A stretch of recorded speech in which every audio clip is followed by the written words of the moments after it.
김정은 유력 숙소 세인트레지스 평원소 긴장. 오는 12일 북미 정상회담을 전후해 김정은 위원장이 머물 것으로 보이는 세인트레지스 호텔 주변은 아직 겉으로는 평온한 모습입니다.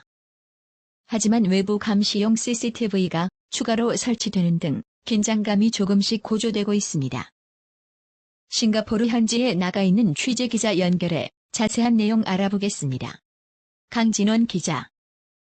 김정은 위원장의 집사로 불리는 김창선 북한 국무위원회 부장이 숙소를 그곳으로 옮기면서 김 위원장이 세인트레지스 호텔에 머무를 가능성이 커진 것 같은데 그곳 분위기 어떤가요?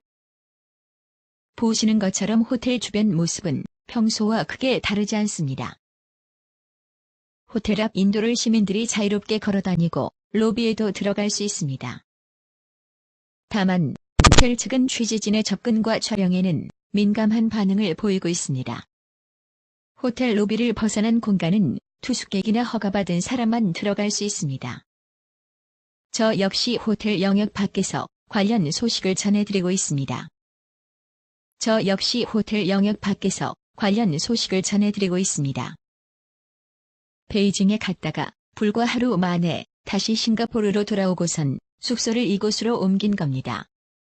회담을 불과 나흘 앞둔 데다 김창선 부장이 김 위원장의 핵심 측근이라는 점에서 그동안 유력하게 거론되던 세인트레지스 호텔이 김 위원장의 숙소가 될 가능성이 더 커졌습니다. 회담을 불과 나흘 앞둔 데다 김창선 부장이 김 위원장의 핵심 측근이라는 점에서 그동안 유력하게 거론되던 세인트레지스 호텔이 김 위원장의 숙소가 될 가능성이 더 커졌습니다. 오는 10일부터 강화된 보안 검색과 출입 통제 등이 이루어지는 곳입니다.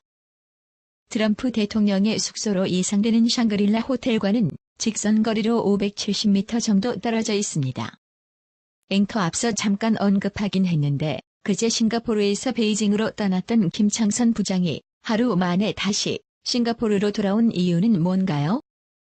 앵커 앞서 잠깐 언급하긴 했는데 그제 싱가포르에서 베이징으로 떠났던 김창선 부장이 하루 만에 다시 싱가포르로 돌아온 이유는 뭔가요? 그래서 김 부장이 평양에 돌아가 경호와 의전 등 실무 준비 결과를 김정은 위원장에게 보고할 것이라는 관측이 나왔습니다. 하지만 김 부장은 불과 하루 만에 다시 베이징에서 싱가포르로 돌아왔습니다. 이 때문에 전문가들은 그 이유와 관련해 몇 가지 가능성을 내놓고 있는데요. 우선 싱가포르 주재 북한 대사관의 시설이 열악해 김정은 위원장의 안전 등 극비 사안을 평양에 전하는 게 여의치 않았다는 분석입니다.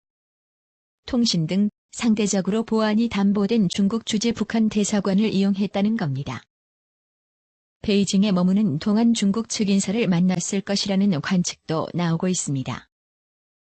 회담을 전후해 김정은 위원장에게 비행기를 제공하거나 호의를 요청했을 수도 있다는 분석입니다. 정상회담 의전과 관련해 추가로 준비해야 할 사안이 생겨 급하게 다시 싱가포르로 돌아왔을 것이라는 이야기도 나오고 있습니다.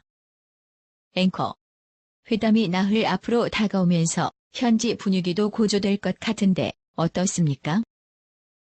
기자 세계의 핵 담판인 만큼 싱가포르 시민과 언론의 관심도 뜨겁습니다.